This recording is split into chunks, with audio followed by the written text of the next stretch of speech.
Le président russe Vladimir Poutine s'est rendu quelques heures après l'attentat à la sortie du métro de Saint-Pétersbourg pour déposer un bouquet de fleurs en hommage aux victimes.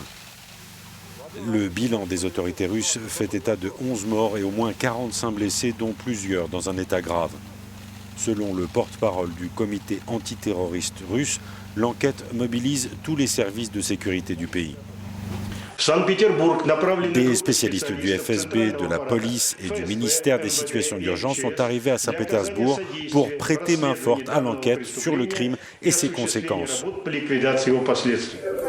La bombe artisanale contenait des morceaux de métal et la déflagration a dévasté une rame de métro qui roulait en plein centre de Saint-Pétersbourg. Le métro circulait en début d'après-midi entre les stations Siennaia Plochad et Technologiczny Institut lorsque l'explosion a eu lieu.